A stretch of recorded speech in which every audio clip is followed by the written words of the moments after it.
හරි. ඔබ වහන්සේ කියන්නේ.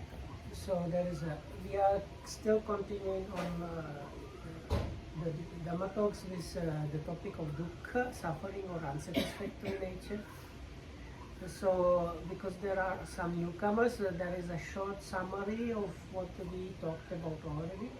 There are three natures of dukkha, and that is dukkha, viparinama dukkha, and sankhara dukkha. So the first one is kind of more obvious, easy to understand. The suffering is suffering.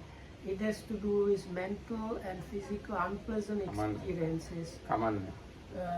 Those, even if you are a Buddhist or not Buddhist, you understand how getting old or sick and death and these things being connected with unpleasant and separated with pleasant. All these things, they kind of are easily understood. It's not difficult to understand how they are suffering.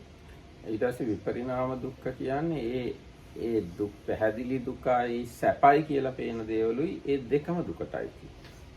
So the second nature, that is the changing nature as dukkha, incorporates also the pleasant part. So the unpleasant part is there as well as the pleasant, and it's especially important because of the pleasant part being there. ඔව් දැන් උදාහරණයක් විදිහට වයසට යෑම දුකයි කියලා කට්ටියට තේරුණාට තරුණ වීම දුකයි කියලා තේපෙන්නේ නැහැ.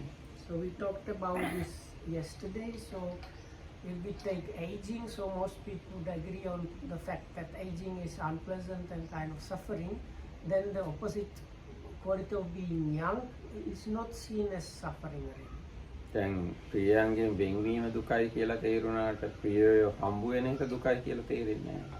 Or being separated from the dear or pleasant, then you might say getting association with the dear and pleasant should be then a good thing, not suffering. ඊට කැමති දේවල් නොලැබීම දුකයි කියලා තේරුණාට කැමති දේවල් ලැබෙන එක දුකයි කියලා තේරෙන්නේ. Likewise for not getting what one wishes for, so getting what one wishes for then should be kind of not suffering.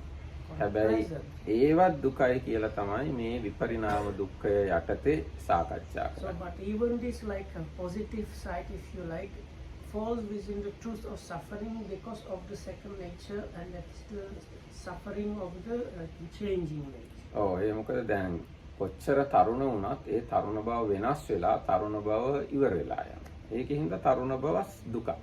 So no matter how young you get, you are going to stop being young at one point. So that quality of changing the or losing the young nature is the changing nature, and that is the suffering. ඊට පස්සේ මේ කැමති දේවල් ලැබෙන එක සැපයක් වුණාට ඒක සදාතනික නෑ. ඒක ඉවරයක් තියෙනවා. So getting what one wishes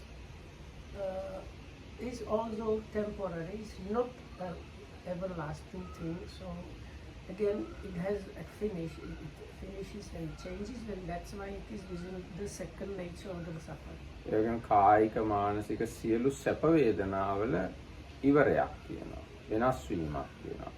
අන්‍යතාභාවයක් තියෙනවා.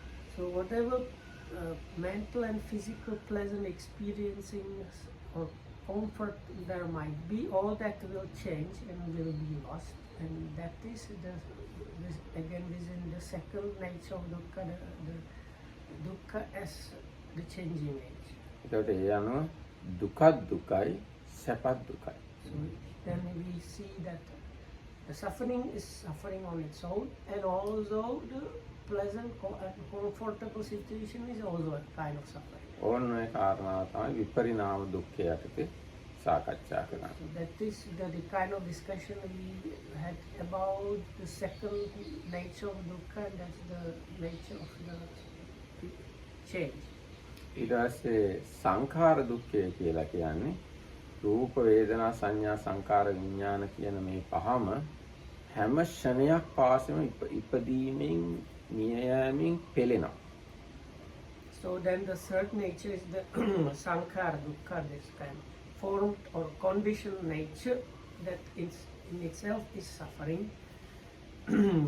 That has mostly to do, or the discussion that we had was about the five aggregate subjects and how they are actually even without the subject of cleaning, they are kind of always, as soon as they are produced or arise, they are destroyed or finished. එතකොට ඒ කිව්වේ අර දැන් පංචස්කන්ධය කියන එක කවුරුත් දන්නවා රූප වේදනා සංඥා සංකාර විඥාන මේ රූපවල ඉතාමත්ම සුළු වෙලාවක් තමයි රූපයක් පවතින්නේ. චිත්තක්ෂණ 17ක් විතර කියලා කියන්න පුළුවන්. So hopefully everybody knows that the 5 aggregates is another reference to this what we might call mind and body or a functioning individual living. So it has these 5 components of the form or materiality, feelings or experiencings, perception, mental formations and consciousness. So the first part, first aggregate, this the aggregate of form or materiality. And even that one does not last more than 17 mind moments. So yesterday I made up a new word. It was a material moment. So the material moment is only 17 mind moments. ඒ වුණාට බණ පොතේ material moment කියලා එකක් නැහැ. That's why I say it was made up. චිත්තක්ෂණ කියලා විතරයි තියෙන්නේ. චිත්තක්ෂණ 17ක් material පවතිනවා. චිත්තක්ෂණ වලින් තමයි material උත් මැනලා තියෙන්නේ. සිතත් මැනලා තියෙන චිත්තක්ෂණ වලින් material මැනලා තියෙන චිත්තක්ෂණ. So everything in that this Abhidhamma categorization is measured in the mind moments. So then the kind of we call it the matter lasts only for 17 mind moments, or within 17 mind moments even the form is destroyed and arises again. ඊට පස්සේ වේදනාව පවතින්නේ එක චිත්තක්ෂණය. So then the other 4 aggregates starting with feeling or experiencing that lasts actually only just for 1 mind moment. ඒ කියන්නේ වේදනාව එක චිත්තක්ෂණයයි සංඥා එක චිත්තක්ෂණයයි අනිත් සංඛාරයටට වැටෙන චෛතසික එක චිත්තක්ෂණයයි විඥාන එක චිත්තක්ෂණයයි. All of the 4 mental aggregates that have to do with mentality or mental functions, they all of them last only for 1 mind moment, that is experiencing, perceiving kind of formations and consciousness. හැබැයි ප්‍රශ්නේ වෙලා තියෙන්නේ මේවා එක unit එකක් තනි තනිය හටගන්නේ මැරෙන්නේ නැහැ. ඒවා ගොඩවල් වශයෙන් තමයි හටගන්නේ, ගොඩවල් වශයෙන් තමයි බිඳෙන්නේ. ඒකින්ද අපිට ඒවා ඇත්තට සිද්ධ වෙන වේගෙන්ම ඉන්ද්‍රයන්ට ගෝචර කරගන්න විදියක් නැහැ. But we usually get them in very big bunches, these 5. So pointing out just each of them separately as and only one moment is actually impossible for our like comprehension or faculties to grasp that at all. දැන් උදාහරණයකට මේ fan එකේ පෙති 3යි තියෙන්නේ මේ fan වල. නමුත් අපිට පේන්නේ එක ලොකු රවුමක් විදියට දැන් මේ වෙලාවේ. පෙති 3ක් පේන්නේ. So similarly for that is like the fans that are spinning over our heads, they have actually 3 blades, but now when they are running it seems like there is just like one circle there. ඊට The පස්සේ circle is just the three blades spinning. එතන blade 3ක් තියුණාට දැන් ඔහක කැරකෙන හින්දා දැන් අපි එහෙම අත දැම්මොත් එහෙම අපේ අත යන්නේ නැහැ අර බ්ලේඩ් 3 අස්සෙන් එහාට. අත ඕකේ හැප්පිලා නතර වෙනවා. So if we try to put the finger there, it won't be possible and the blades will stop. නෑ මම කිව්වේ දැන් බ්ලේඩ් 3ක් නම් බ්ලේඩ් අස්සෙන් අපිට අත දාන්න පුළුවන් ඉන්නේ එකේ. එහෙම අත දාන්න බෑ. ඒ වුණාට අත හැප්පෙනවා. ඔය කැරකෙන එක ඇත්තක් බවට පත් වෙලා තියෙනවා. අපි හිතෙන් තමයි ඒක තේරුම් කැරකෙන ෆෑන් එක ගැන නේ මම කියන්නේ මේ නවත්තක ෆෑන් එක ගැන නේ කියන්නේ කැරකෙමින් කියන්නේ.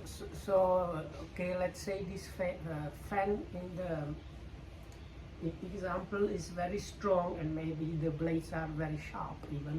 So you wouldn't want to put the hand even there, and if you try to do that it won't stop and you won't be able to stop it really by that. දැන් හැබැයි අපි fan එක switch of කරලා බැලුවොත් ඇඟිල්ල දාන්න පුළුවන් එහා පැත්තට. But if we switch off the fan and it stops, then we can put the finger. ඔව් ආන්නේ in වගේ the like in between the blades. අන්නේ දැන් මේ ඒක එක ෆෑන් එකක් විදියට පේනවා බ්ලේඩ් තුනක් විදියට පේන්නේ නැහැ. ආන්නේ වගේ තමයි චිත්තක්ෂණ වශයෙන් අපිට මේ ලෝකේ පේන්නේ නැහැ. මිනිස්සු වශයෙන්, ගස් වශයෙන්, ගෙවල් දොරවල්, නගර ඒ විදිහට තමයි අපිට පේන්නේ. So that's the same situation is for our own experience. That's why we don't see the experience as like flows of mind moments, but we see people here and there, and trees, flowers, houses, and so on. පොළව, අහස, ඉරහඳ තාරකා වශයෙන් තමයි The තියෙන්නේ. earth, the sky, the moon, the sun, the stars, all we should see them as a kind of like objects and units. හිත පිළිබඳව බැලුවත් එහෙම තමයි. ඊයේ තිබුණු හිතම තමයි මට අදත් තියෙන්නේ. ගිය අවුරුද්දේ තිබිච්ච හිතම තමයි අදත් තියෙන්නේ කියලා තමයි හිත ගැන බැලුවත් සාමාන්‍ය කෙනෙක්ට පේන්නේ. So then normal people, they might have similar idea about the mind itself. Like it feels to them the mind they had yesterday, they have now, or it's the same mind going on that was going on last year or even more ago. දැන් අපිට පියවිය හැට නොපෙනුණා වුණාට චිත්තක්ෂණ වශයෙන් තමයි සිතයි රූපයි ඔක්කොම ක්‍රියාත්මක වෙන්නේ. කියන්නේ හැම තිස්සෙම හටගන්න බිඳෙන බවින් පෙළෙනවා ඒවා. So because of this like process of like constant process of production and immediate destruction is happening so fast, we kind of perceive it as something really going on. ඉතින් ඒක ඒවා පෙළෙනවා. හටගන්නා බිඳෙන බවින් පෙළෙනවා. මේ සාන්ත බවක්. පෙළෙනවා කියන්නේ ඈ? Oh, afflicted. එහෙම කියනවා. හටගන්නා බිඳෙන බවින් afflicted. Okay, so we are afflicted by this nature of arising and destruction. ආන්න ඒක තමයි සංකාර දුක. And that is the sankhara. That is the suffering of the Pelenava is like Torturing something. no, like it. I know it from the Applegate Pelena. පැලෙනවා නේ පෙළෙනවා. So this is not knock. No, no, When no. you have knocked like fruit No, no, that no. has been damaged, that is different. පැලෙනවා නෙවෙයි පෙළෙනවා. Okay, okay. Anyway, so it's you are being afflicted. Okay. එතකොට එතකොට ඔන්න විදිහට දුක්ඛ දුක්ඛයක් දුකයි විපරිණාම දුක්ඛයක් දුකයි සංඛාර දුක්ඛයක් දුකයි. ඔන්න ඒ තුනම තේරෙනවා නම් ඔන්න දුක තේරෙනවා කියලා කියන්න පුළුවන් So තමයි. if you understand the suffering is suffering, the suffering of the changing nature, the suffering of the conditionality or the formations, then you have some grasp about suffering. අවීචියේ ඉඳන් නය සංඥා නා සංඥා ආයතනයට එනකම්ම දුක විතරමයි තියෙන්නේ. So the Marketans are now saying from the hell, the deepest down up to the highest immaterial sphere, it is just suffering. දුක නොවන දේවල් නිවන විතරයි කියලා කියන්නේ. So according to this, the only thing where there is no suffering is Nibbana. අන්න එහෙම නිවන හැර අනිත් සියල්ල දුකයි කියලා තේරෙනවා නම් ඒ කියන්නේ දුක ගැන හොඳ තේරුම් ගැනීමක් තියෙනවා කියලා කියන්නේ. හැබැයි තේරෙනවා ඒ කියන්නේ ඒක දැනුමක් විතරයි. ඒක අවබෝධ කර ගැනීමක් ප්‍රත්‍යක්ෂයක් නොවිය හැකියි. නමුත් බණ පොත් මේ බුදුරජාණන්සේ දේශනා කළා තියෙන ඒවායි මේ අටුවාචාරින් වහන්සේලා ලියලා තියෙන ඒවායි ඇසුරෙන් අපිට එහෙම සුත්තමේ ඥානයක් ඇති කර ගන්න පුළුවන්. So this is still there are these levels of understanding or wisdom, and this is the Sutta Maya Panya. This is the understanding or understanding arising out of learning, or these days we might say books or studying. So if you read the suttas, the scriptures and the commentaries and sub-commentaries, you can get this kind of understanding, but this is the understanding based on study or learning. විශේෂයෙන්ම දැන් සංඛාර දුක්ඛය කියන එක පැහැදිලි කරගන්න නම් අභිධර්ම පිටකය අධ්‍යයනය කරන්න. චිත්තක්ෂණ වශයෙන් බිඳෙන ස්වභාවය ගැන අවබෝධ කර ඒවා සාකච්ඡා කරන්නේ අභිධර්ම පිටකයයි ඒ අටුවාවල්. සූත්‍රවල එහෙම සාකච්ඡා කරන්නේ නැහැ වැඩි. So in the especially the third kind of suffering, the Sankhara Dukkha is mentioned in Abhidhamma and the commentaries to that, not too much anywhere in the sutras. ඒ කියන්නේ සූත්‍රවල බහුලව නැහැ කියන එකයි මම කියන්නේ. අභිධර්මයේ තමයි බහුලව කතා කරන්නේ. That's why I say not too much. එතකොට මේ ඉතින් දැන් ඔය මේ දුක ගැන ඔහොම අපිට දැනගත්තට හරියටම දුක තේරුම් ගන්න නම් සීල සමාධි ප්‍රඥා වඩන්න. So if one wants to get proper understanding about dukkha, one needs to develop this threefold training of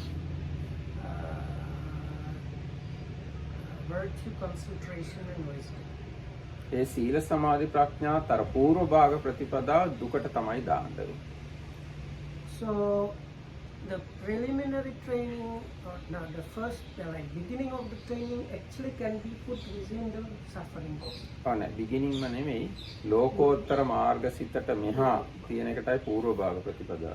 Okay, so the first, what I call first half means up to the point where you get the first supermundane situation happening.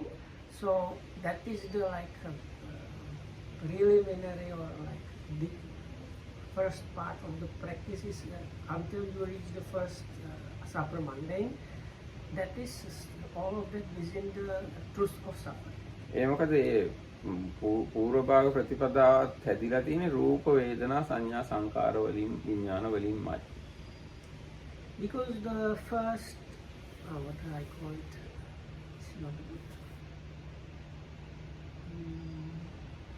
No, I'm trying to find a better word, not first half.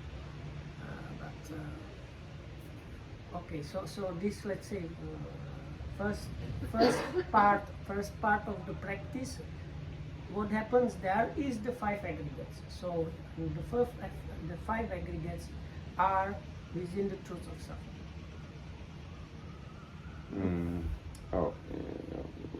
දැන් ඒකට අපිට කියන්න පුළුවන් වුණේ නම් ලෞකික ප්‍රතිපදාව කියලා. එහෙමවත් කියන්නත් බැරි ගතියකුත් තියෙනවා. නමුත් ලෞකික මාර්ගය කියලා කියන්න පුළුවන්. ඒ ලෞකික මාර්ගය රූප වේදනා සංඥා සංකාර විඥානමයි. ඉතින් ඔය වගේ තව ගැඹුරු පැති කියනකොට ලෝකෝත්තර මාර්ගයේ තියෙන වේදනා සංඥා සංකාර විඥාන තමයි. නමුත් ඒවා දුකට දාන්න විදියක් නෑ. So this is a kind of simplification because this is quite deep and complex topic, but if we simplify it within the first part of the practice, which is still on the mundane level. So what is happening within the mundane level of the practice, all of that is within the truth of suffering. The simplified version, which is like we have to know, take it as this is just a simplified version. The supramundane, actually the aggregates are there and things like that are there, but because it's supramundane, it's not considered within the truth of suffering itself. දැන් ඔන්න ඔය කාරණා තමයි අපි පහුගිය දවස්වල සාකච්ඡා කළේ. තවත් මේ දුක ගැන ධර්මයේ පැහැදිලි කිරීමක් තියෙනවා. ඒ ගැන තමයි අද මම කියන්න හිතුවේ. So this is this kind of summary so far, and from now Amartidal Hamdu wanted to like talk a bit more on the suffering and some more details. So starting now we will get some new information. මේ කාරණාව සඳහන් වෙලා තියෙන්නේ පටිසම්භිදා මග්ග ප්‍රකරණය. So this is something that has been based or taken from the path of discrimination, which is one of the books of Kuddaka Nikaya. මේ ඒ ගැන දැන් ඉංග්‍රීසියෙන් තියෙන්නේ the 4 natural qualities of suffering කියලා. මම මේ ඉංග්‍රීසියෙන් මේ ටික කියවන්නම්. පොඩ්ඩක් තියෙන්නේ. ඒකේ තියෙනවා පීඩන ස්වභාව, සංකත ස්වභාව, සංతాප ස්වභාව, විපරිණාම ස්වභාව කියලා දුකේ ස්වභාව 4ක්. You are going to read okay, I'll but read I can translate, no problem. Okay. That we will get both English and Sinhala. Because I don't have Sinhala book. that's So, why so this is taken again from the Patisambhidamagga, and that lists them. It lists 4 natures of dukkha, and that is it's like burning or something like that. Burning. පීඩන ස්වභාව. Sorry. So that's second one. Sorry. Pidana is Pressure. oppression. Ah. Oppression. And then This is සංකත. Sankata. Then conditionality. සන්තාප. Then the burning. විපරිණාම. And then the changing. මේන්න මේ 4 යමක තියෙනවා නම් ඒ ඔක්කොම දුකයි. So whatever has these, then that is dukkha. All that is dukkha. ඔන්න දැන් මෙහෙම තියෙනවා by පීඩන ස්වභාවය what is mean is that quality of suffering which brings repeated mental or physical or both agony. Sankata Sabha refers to the quality of suffering that entails anything to be conditionally brought forth to existence by reenacting the same procedure or train that brought suffering. I don't know if the translation is okay. Santapa Sabhava is quality that, like fire, continually burns the mind, while Viparinama Sabhavaya points to the impermanent, rebecoming, continuous deteriorating of a thing considered. So main මේ ස්වභාවයන් 4 තමයි දුකේ ස්වභාවය. So the nature of dukkha is that. If anything is ingrained with these 4 qualities, that is nothing but suffering. Those who are unskillful in cognition of the 4 noble truths suppose birth as human, God or Brahma God, as splendid, but these bodies, within bracket mental and material aggregate, are too affected with the 4 qualities herein mentioned. Therefore, these bodies also are based upon the edifice of suffering. How gravely the khandhas of hellish beings are impregnated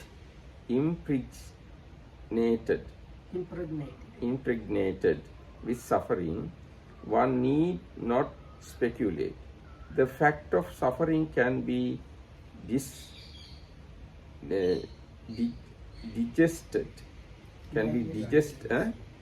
digested by assimilating the qualities, pidana, sabhava, etc.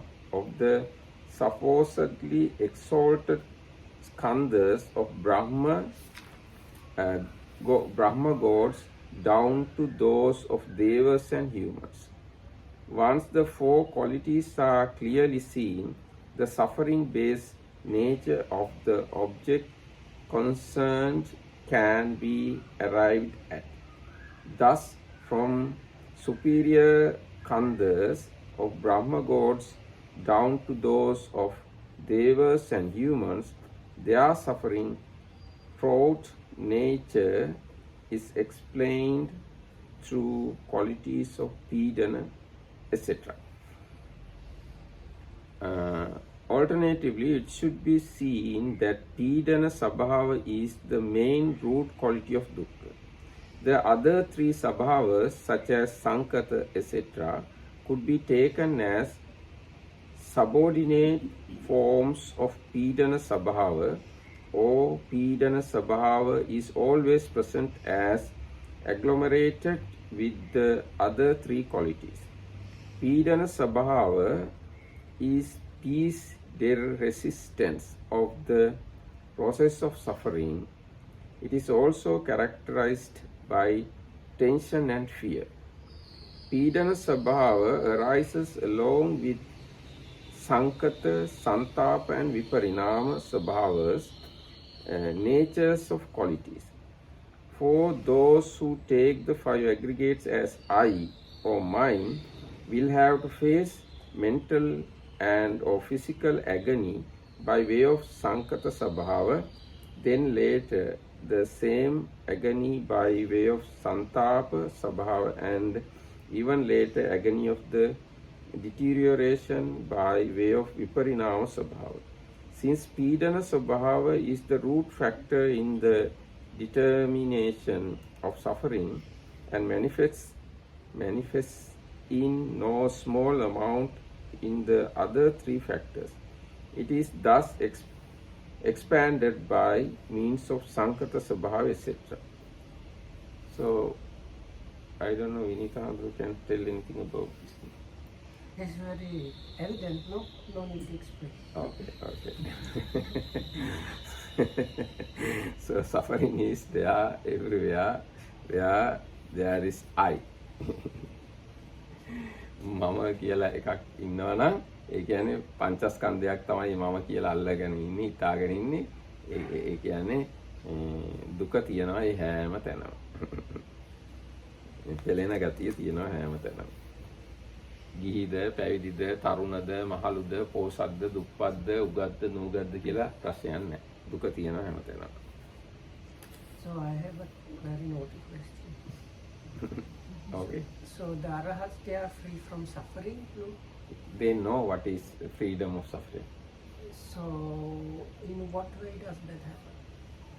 By the arahat path knowledge. No. I mean where, because some people have the idea when you are arahat, you are free from suffering. But many of these things we read, it seems to that even those things will be happening to an arahat. So are there some parts of the mentioned things that the arahat is free from actually, or how?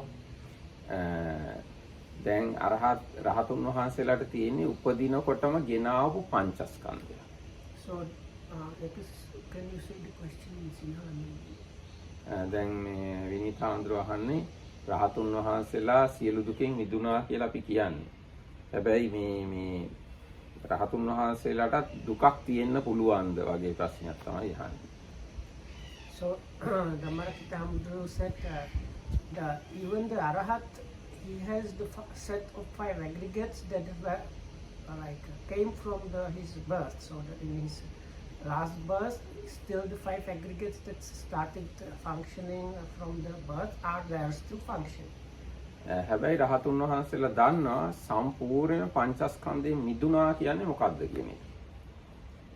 So but the arahat has first hand experience of understanding or knowing, I don't know how to say that, understanding, knowing a situation experience of freedom from being freed from the 5 aggregates.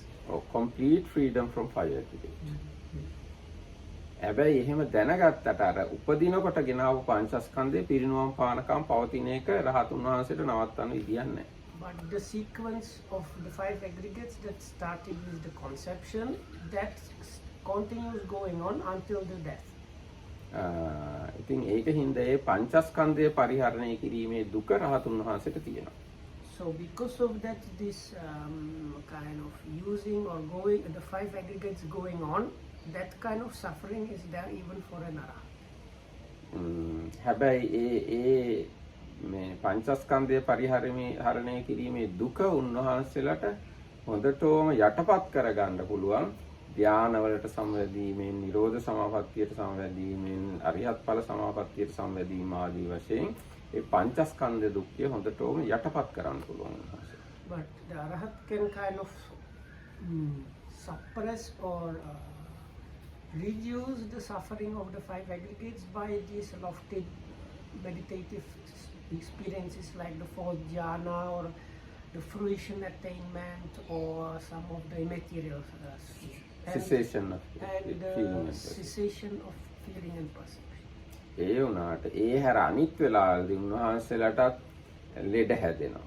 ඒතකොට ලෙඩ හැදීමේ දුක තියෙනවා. උන්වහන්සේලාටත් ඇඟේ වේදනා ඇති. දැන් බුදුරජාණන් වහන්සේ පිරිනමන පාන කාලේ කියනවා මගේ ඇඟ දැන් මේ දිරච්ච කරත්තයක් වගේ කියලා.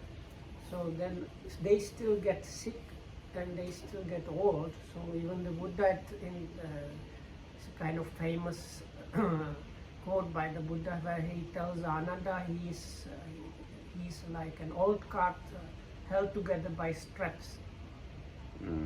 ඒ වගේම දැන් මුගලන් මහරහතුන් වහන්සේ හොරුන් විසින් පහර දීලා හොඳටම කුඩු වෙලා වගේ තමයි ඉක්මනටම පිරිනවම් පෑවේ. ඉතින් ඒව දුක අපහසුතා තියෙන්න පුළුවන්. හැබැයි උන්වහන්සේලා ඒ දුක් මමයි කියලා ගන්නෙ නැති වෙන්න පුළුවන්. So Venerable Mahamoggallana, he met with a very painful death because a band of thugs attacked him and like beat him so badly that his whole body, like so even the bones were completely crushed. So this kind of amount of physical pain that was there even with people like Venerable Mahamoggallana. But for the Arahat, those physical pains, they are not ever taken as anything to do with the me. එතකොට උන්වහන්සේලාට මානසික දුකක් නැහැ. කායික දුක් තියෙන්න පුළුවන්, මානසික දුකක් නැහැ.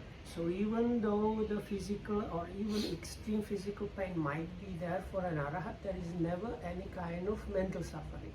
ඊට පස්සේ mental unpleasant feeling. ඔව් දැන් මේ ගැන අභිධර්මයේ පැත්තෙන් කිව්වොත් රහතුන් වහන්සේලාත් අහේතුක අකුසල විපාක දුක්ඛ සහගත කාය විඥානය හට ගන්නවා. So if we consider the Abhidharmic definitions, even for the Arahats, there arise this ahetuka as rootless akusala. අකුසල විපාක. Rootless, unwholesome vipaka minds arise even for an Arahat. දුක්ඛ සහගත. And connected with suffering, with pain. Okay. ආන්නේ සිත් රහතුන් But never වහන්සේලා dominance. never dominance. So they get rootless, unwholesome, resultant, painful minds. Even an Arahat might get to experience those, but never the mentally unpleasant. දැන් දෝමනස්ස වේදනාව වේදින සිත් දෙකක් තියෙනවා. ඒ සිත් දෙක රහතුන් වහන්සේලාට හටගන්නේ. There are two minds connected with unpleasant feelings or experiencing, and those don't arise. mental Mentally unpleasant, they don't arise in the Arahat. ඔබතුමා මොකක්ද අහන්න කිව්වේ?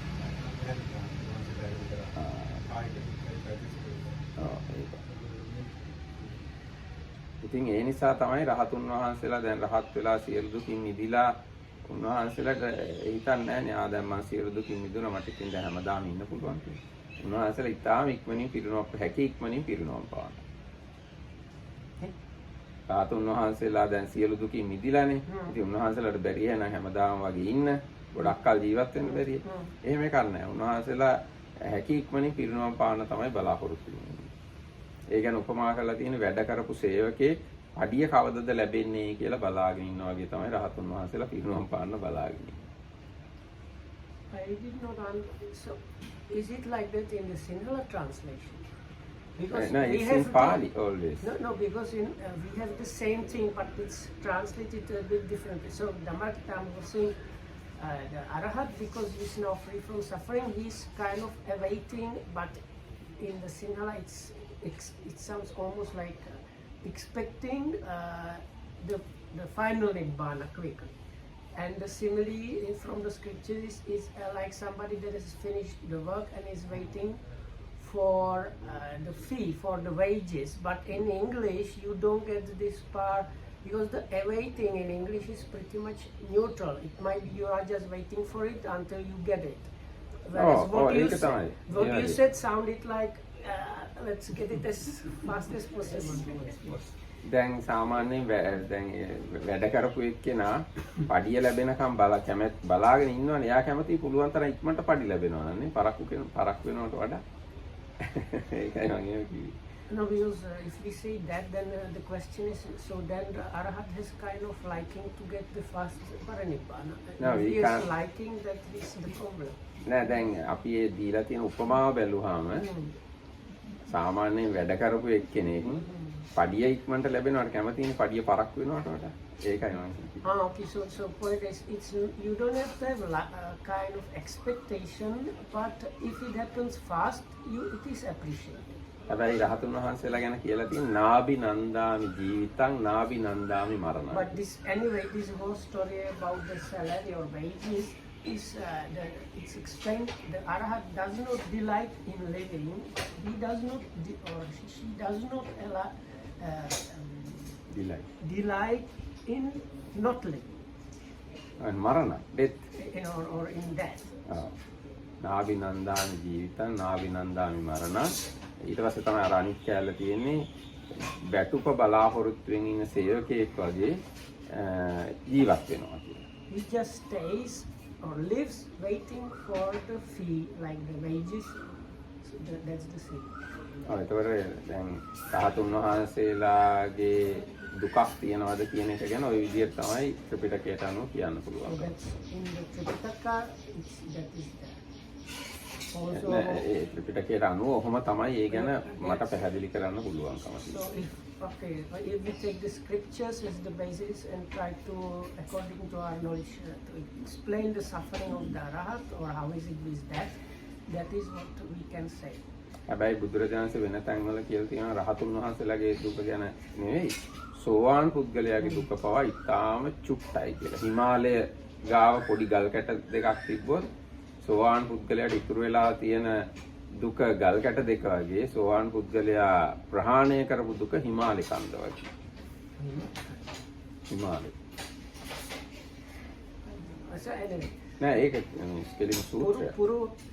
Because the English one says the whole earth. No. Himalaya. Not all earth. Really?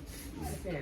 So anyway, but even though we say like this, there is a kind of famous sutta about where the Buddha gives summary of the worldling suffering or amount of suffering and experimental suffering. නෑ ඒක worldling suffering නෙවෙයි. experimental කෙනෙක්ගේ නැති වෙච්ච දුක හිමාලය වගේ. එයාට තව ඉතුරු වෙලා තියෙන දුක ගල් කැට දෙකක්. Correction. So that is an addition. So the suffering removed by the experimental is like the Himalayas, and the leftover suffering is like a few stones. So that one I know. The other one is it's like a pinch of earth on the fingertip is the suffering of a stream enterer, and a worldling person is like the whole earth.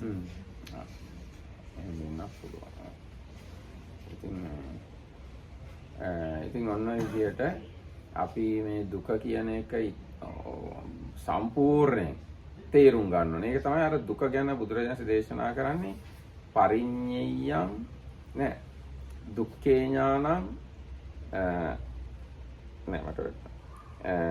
සත්‍ය ඥාන, කෘත්‍ය ඥාන, කෘත ඥාන කියලා තුන් ආකාරයකට දුක අවබෝධ කරගන්නවා. දුක කියන්නේ මෙන්න මේකයි කියලා පිරිසිඳ දැනගන්නට ඕනේ. නෑ දුක කියන්නේ මෙන්න මේකයි කියලා දැනගන්න ඕනේ. ඒ දුක පිරිසිඳ දැනගන්නට ඕනේ. ඊට පස්සේ දුක පිරිසිඳ දැනගත්තා වෙන්න ඕනේ. අන්න ඒක තමයි සත්‍ය ඥාන, කෘත්‍ය ඥාන, කෘත ඥාන කියන්නේ. දුක ගැන අන්නේ තුන් ආකාරයට අපිට පිළිපදින්න තියෙනවා. So this is in connection with the Four Noble Truths, and there is in the Dhammacakkappavattana Sutta talk about 3 ways or something like that is called. So with each of the truths there are 3 kind of ways. So altogether you have like 12 ways. So with the 3 ways are the fact itself, then something to do about the fact, and the kind of situation where you have done what needs to be done about the fact. So this the truth of suffering. So first one, you know it is a fact of suffering is there. The thing to do is the wholly comprehensively and fully understand it. And the third way is when you realize this whole holistic kind of understanding has been now achieved. Now you understand this whole. So. එතකොට මේ දුක සම්පූර්ණයෙන් මම අවබෝධ කළා. තවදුරටත් දුක පිළිබඳ මට අවබෝධ කරන්න දෙයක් ඉතුරු වෙලා නැහැ කියන තැනට එනකම්ම දුක අවබෝධ කරන්න. So So that is explained like this holistic way or something, complete understanding, if you like, is where there is nothing more about dukkha that I need to understand, because all the aspects have been now understood. So there is no aspect of dukkha that needs to be understood left for me. ඒකට දැන් මම ඔබතුමාලාගෙන් ප්‍රශ්නයක් ඇහුවොත් ඔබතුමාලා දන්න දුක නොවන දේවල් මොනවද තියෙන්නේ කියලා කොහොමද උත්තර දෙන්නේ? So if I ask you that what is your knowledge about suffering? නෑ එහෙමම නෙවෙයි. මම අහන්නේ ඕගොල්ලෝ මොනවා හරි දුක නොවන දේවල් දන්නවද? දුක නොවන දේවල් මොනවද දන්නේ කියලා මම අහන්නේ. What are the ladies' sufferings? No, bad joke, bad. Nona. නොවන. What are, so if Damarkita Ahmad asks us, list me some things that are considered as dukkha. No, not dukkha. Dukkha neveda. Sorry, correction. That are not dukkha. That are not nona.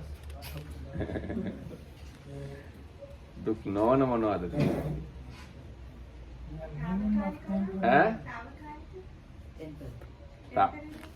තාවකාලික දුක් නොවන දේවල්ද? කියන්න බලන්න.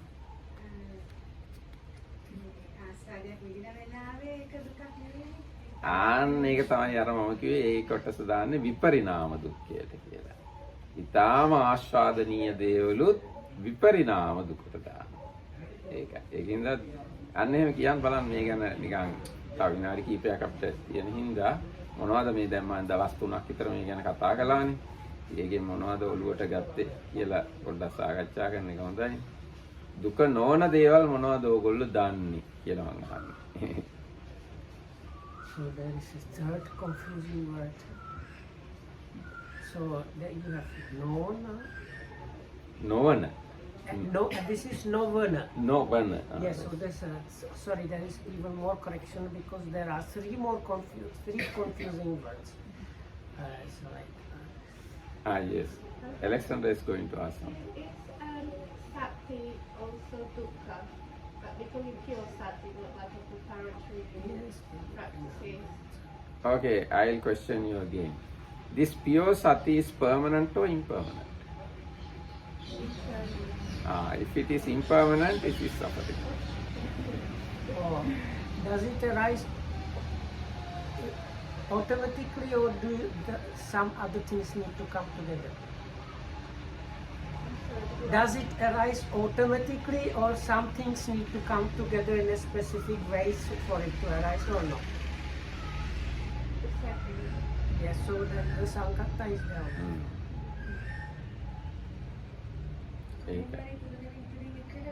වැටෙනවා. කොහෙන් හරි වැටෙනවා. දුකෙන් ගැලවෙන්න විදියක් නැහැ. ඒකින්ද අපේ සමස්ත පැවැත්ම මේ පිරිනිවන් පානකම් දුක ඇතුළෙම තමයි තියෙන්නේ. හැබැයි සෝවාන් වෙනකොට දුකෙන් මිදීම කියන්නේ මේකයි කියලා විශේෂ වෙනවා. අත්දකින්නවා, තේරෙනවා. සකදාගාමී වෙනකොට දුකෙන් මිදීම කියන්නේ මේකයි, අනාගාමී එහෙම අරිහත් වෙනකොට දුකෙන් මිදීම කියන්නේ මේකයි කියලා දැනගන්නවා. හැබැයි පිරිනුවම් පානකම් දුකම තමයි පවතින්නේ. So until the Mahaparinibbana, what is just happening is some kind of suffering. That by it's good to know there is one sutta where the Buddha says it's not like exclusive suffering only. Because the Buddha says if the experience were exclusively suffering, there won't be samsara. ඒ කියන්නේ දුක නිට්ටයයි කියලා ගත්තොත් exclusive means only dukkha and nothing else. එහෙම කියන්න බෑ. දුක විතරක් නෙවෙයි තියෙන්නේ. දුක නොවන නිවනක් තියෙනවා. ඒකයි දුකෙන් මිදෙන්න පුළුවන්. No. What this meant there is because there is still like pleasant feelings and so on. Feelings are there.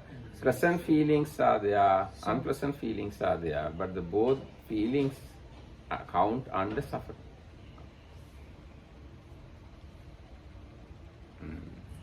වෙන මොනවද අපි දුක ගැන කියන්න ඕනේ?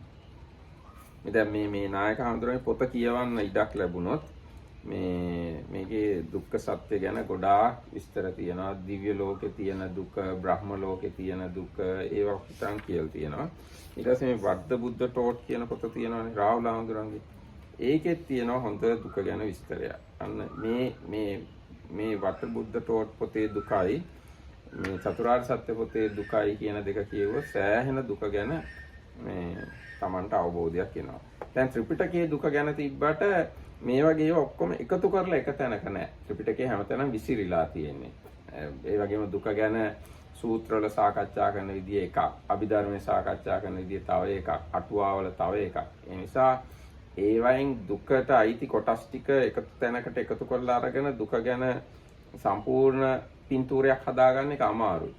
හැබැයි දැන් මේ පොත් දෙකේ ඒ විසිරීලා තියෙන දේවල් වලින් යම් කොටසක් එකතු කරලා එක පරිච්ඡේදයක් නිර්මාණය කළා තියෙනවා. ඒ කියන්නේ මේක කියවුවාම නිකන් අර හොඳ කම්පැක්ටඩ් දැනුමක් ඇති කරගන්න පුළුවන්. හොඳට අඩුක් වෙච්ච දැනුමක් හදාගන්න. So this both the Buddha taught by Venerable Rahula, and the Four Noble Truths by Venerable Chanda Vimala, they have kind of, because the dukkha is discussed in the scriptures in a kind of interspread way. So it's like here and there, almost everywhere you find references or things that have to do with dukkha, but it's like you would have to read all of that to get the kind of good kind of idea about the dukkha, so which is kind of lot. So in these two books, if you read those, they have chapters devoted to dukkha. You can get kind of holistic idea and understand idea what the Buddha was talking about when he was talking about dukkha and all the different aspects that are there. Also, I think parts of it are coming from commentaries and sub-commentaries. So you have like a condensed suffering. Oh, condensed suffering. Oh, knowledge about condensed knowledge. ඒකම දැන් හැබැයි මේ දුක බුදුරජාණන්සේ පනවනවා මේ බඹයක් පවන අපේ ශරීරයේම. බුදුරජාණන්සේ දේශනා කරනවා ලෝකයක්, සමුදයත්, නිරෝධයත්, මාර්ගයත්, මනස සහිත සංඥා සහිත බඹයක් පවන මේ ශරීරේ පනවමි කියලා. ඒතර මේ දුක කියන එක මේ අපෙන් ඈත තියෙන දෙයක් නෙවෙයි. දුක මේ බඹයක් පවන මනස සහිත ශරීරය තුලින් සම්පූර්ණයෙන්ම අවබෝධ කරලා ඉවරයක් කරන්න පුළුවන්. So then the Buddha, this is kind of quite famous also, the Buddha says, I am showing or teaching the world, its origination, its cessation and the way leading to the cessation, and I teach it within this fathom long physical body which is perception and mind. So it's not about some external world really, it is the suffering is there within our own experience, and that's the one that needs to be understood and managed. දැන් අර external world එකේ නොවේ කියලා කිව්වට external world එක කියන එකත් මේ බඹයක් පවන ශරීරයේ ඇතුලේ ඉඳගෙන තමයි අපි දැනගන්නේ, ඔක තේරුම් ගන්න. ඒතකොට බඹයක් පවන ශරීරයේ තේරුම් ගන්නකොට මනස සහිත external world එකයි internal world එකයි ඔක්කොම තේරුම් ගත්තා වෙනවා. So but within this fathom long body with its perception and mind, in a way the so-called external world is in a way also included. So if you get the good understanding about the body and mind, that is enough to understand the whole situation for you. ඔව් ඒ කියන්නේ internal external දෙකම තේරුම් ගත්තා වෙනවා බඹයක් පමණ මනස සහිත ශරීරය තේරුම් ගත්තා. So the so-called internal and external is to be understood within the body mind. දැන් අපි ඔය external කියලා කියන්නේ මොකද්ද? මොනවද අපි external කියලා කියන්නේ? external world එක කියලා මොකද්ද ඒ කියන්නේ? ඉතින් අදහස් කරන්නේ මොකද්ද අපි?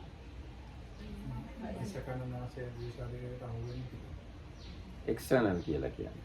ඇහැට පේන රූපයක් තියෙනවා. අන්න හරි. ඒ ප්‍රමාණය ඔව් දැන් external world කියලා අපි කියන්නේ එක්ක ඇහැට පේන දේවල්, එක්ක කනට ඇහෙන දේ, එක්ක නාසයට, එක්ක දිවට, එක්ක ශරීරයට, එක්ක මනසට දැනෙන දේ. ওই ටිකම තමයි external world කියලා කියන්නේ. ඉතින් එතකොට මේ බම්බයක් පමණ ශරීරයෙන් පරිබාහිර එක්ස්ටර්නල් වර්ල්ඩ් එකක් අපි කතා කරන්නේ අපිට විශේෂ වෙන්නේ So the so-called external world is actually we get information through our eyes, ears, nose, tongue and body, and that is how we get idea about the so-called external world, but that's about it. ඒ කියන්නේ දැන් මම කියන්න ගියේ external world කියන එක depend වෙනවා මේ බම්බයක් පමණ මනස සහිත ශරීරය මත. Yeah, that's I see in English. Okay. ඔව්. එතකොට මම හිතනවා මේ දුක ගැන අපි සෑහෙන සාකච්ඡා කළා. ඉතින් හැබැයි අර දැන් මේ දුක ඉන්ඩිපෙන්ඩන්ට් එකක් නෙවෙයි. දුක තනියම තියෙන්නේ. දුක තව දේවල් මත රඳා පවතින. හේතුන් තියෙන තාක් විතරයි දුක තියෙන්නේ. ඒකින්ද තමයි දුකෙන් මිදෙන්න පුළුවන් කමක් තියෙන්නේ. So then the dukkha is not existence on its own. It is always like connected or interconnected, interlinked with conditionality and other things. So because of that nature, we can achieve the liberation from dukkha. ඔව් ඇත්තෙන්ම මට කියන්න ඕනේ දුක depending on other things. So it's not, there is no independent dukkha. It's no. always depending on something. ඔව් ඒකින්ද ඒ දුක රඳා හිටින දේවල් ටික නැති කළොත් එහෙම දුකටත් ඉන්න විදියක් නැහැ. දුකත් නැති වෙනවා. So if you prevent the things or remove the things that the dukkha depends on, then there is no way how the dukkha can like keep on existing. ඉතින් ඒකින්ද තමයි බුදුරජාණන් දේශනා කරන්නේ දුක ඔක්කොම ටික තේරුම් අරගෙන විතරක් හරියන්නේ නැහැ. දුකට හේතුව දුක්ඛ සමුදය නැති කරන්නත් ඕනේ කියලා. So because of that, this in the Four Noble Truths, it's not only the suffering but also the origination or coming together of the suffering, and then the cessation or non-arising again, and the path leading to that. මට කියන්න ඕන එක තව චුට්ටක් වෙනස් වුණා. කොහොම නමුත් මේ දුක සම්පූර්ණයෙන් දැනගෙන විතරක් අපේ වැඩ ඉවර වෙන්නේ නැහැ. දුකට හේතු වෙන දේ නැති කරන වැඩෙත් කරන්න ඕනේ. ඒකයි මට කියන්න ඕනේ විශේෂයෙන්. So from that, what follows from that, just knowing the dukkha is not enough. You need to kind of not do or not be, or I don't know what to say, with the things that support or that the dukkha depends on, those need to be like left, and the things that are going against that, they need to be like nurtured. Right? ඔව් එහෙමත් කියන්න පුළුවන්. දැන් ඒ දුකට හේතුව කොහෙද තියෙන්නේ? So what is the cause of suffering? නෑ නෑ ඒක නෙවෙයි. දුකට හේතුව කොහෙද තියෙන්නේ කියලා මම අහන්නේ. Where are the causes for suffering? ඔව් cause of suffering. ඒකත් තියෙන්නේ දුක ඇතුළේම තමයි. So the causes for the suffering are also within the suffering. එතකොට දුක අවබෝධ කරොත් සම්පූර්ණයෙන් එයා දුකට හේතුවත් අවබෝධ කළා වෙනවා. So then if you understand the suffering completely, you understand also the causes. ඒකම දැන් දුකෙන් මිදෙන ප්‍රතිපදාව කොහෙද තියෙන්නේ? So then where is the path leading to the cessation? ඒකත් තියෙන්නේ දුක ඇතුළේම. So that one is also within the suffering. So when you understand the suffering, you understand also the way. එතකොට ඔයා දුක හරි ඒ කිව්වා. දුක අවබෝධ කළා නම් දුකෙන් මිදෙන මාර්ගයත් අවබෝධ කළා වෙනවා. එතකොට යම් කෙනෙක් දුකත් අවබෝධ කළා, දුකට හේතුවත් අවබෝධ කළා, දුකෙන් මිදෙන මාර්ගයත් අවබෝධ කළා නම් එයා නිවන් අවබෝධ නොකර ඉන්නේ නැහැ. නැත්නම් දුකෙන් මිදීම අවබෝධ නොකර ඉන්නේ නැහැ එයා.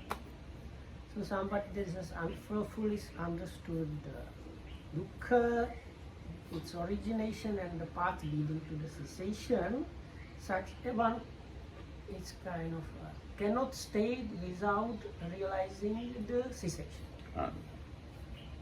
ඒකින්ද මේ සත්‍ය හතර හොඳටම එකට සම්බන්ධ වෙලා තියෙනවා. Like this, the four truths, all noble truths are kind of connected like that. එතකොට දැන් අර මම කියවනේ බඹයක් පමණ ශරීරයෙන් දුක අවබෝධ කරන්න පුළුවන් කියලා. එහෙනම් බඹයක් පමණ ශරීරයෙන්ම දුකට හේතුවයි, දුක්ඛ නිරෝධයයි, දුක්ඛ නිරෝධ ගාමිනී ප්‍රතිපදාවයි ඔක්කොම අවබෝධ කරන්න පුළුවන් වෙනවා. So like this, understanding the suffering fully, then you get the realization of the Four Noble Truths. හරි එහෙනම් අද දවසට මෙතකින් අපි සමාප්ත කරනවා. හැම දිනකටම තෙරුවන් සරණයි. හැම දිනකටම චතුරාර්ය සත්‍ය අවබෝධ වේවා. May you get the realization of the Four Noble Truths. And thanks for listening.